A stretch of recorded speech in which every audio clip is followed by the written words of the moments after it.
نبی پاک صلی اللہ علیہ وسلم فرماندے نے میری مثال انجے آقا فرماندے نے کہ جویں ایک بندہ آگ نو جلا دیندا ہے حتیٰ کہ آگ لگ جاندی ہے تے جدو آگ اپنا جو بند کھاندی ہے نا تے آگ جدو لگ دی ہے ایمدہ ارد گرد روشن ہونا شروع ہو جاندا ہے آگ دی وجہ تو انج روشنائی ہونی شروع ہو جاندی ہے حتیٰ کہ ہوندا کی ہے اچانک نا اللہ اللہ اے کیڑے تے پتنگے جھیڑے نے اس آگ دے اندر آنا شروع ہو جاندے نے اللہ اللہ تے بندہ آگ جلان والا ایم دیئے خواہش ہے اے جڑی میں آگ جلائی ہے نا اے دے اندر ایک کیڑے نہ ڈگ پیر اے بندہ بار بار اے نہ کیڑیاں تے پتنگیاں مکوڑیاں نو اے بار بار روک دا جامدہ ہے حتیٰ کہ اس سے باوجود بھی اے جناب کیڑے تے مکوڑے جڑے نے اس آگو تے غالب آ جامدے نے اے دے اندر گردے جھارے نے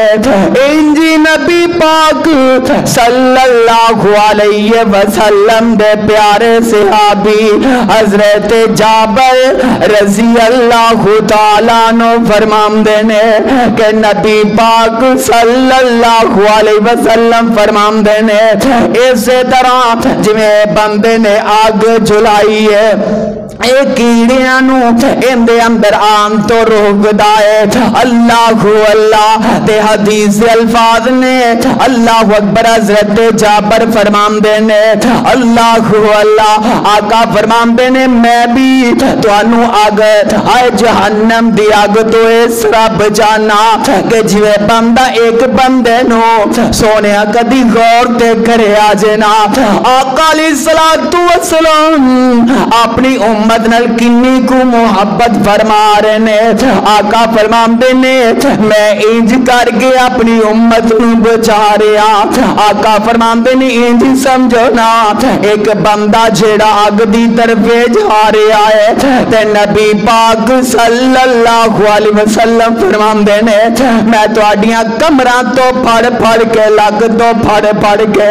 میں تو انو پیچھے کے چدا جا رہا ہوں او سونیاں آقا علیہ السلام بیان فرما رہے نے کہ میں اپنی امت نال اس طرح محبت کرنا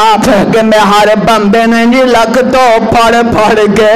اے جہنم تو پیچھے کرم دی کوشش کر رہا پر اے لوگ ایسے نے اللہ اللہ کہ جہنم دے اندر داخل دے جا رہے نے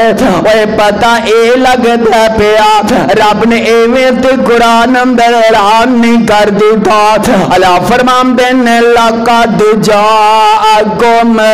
رسول من انفسکم عزیز علیہ ما عنتم حریص علیکم بالمؤمنین رؤوف رحیم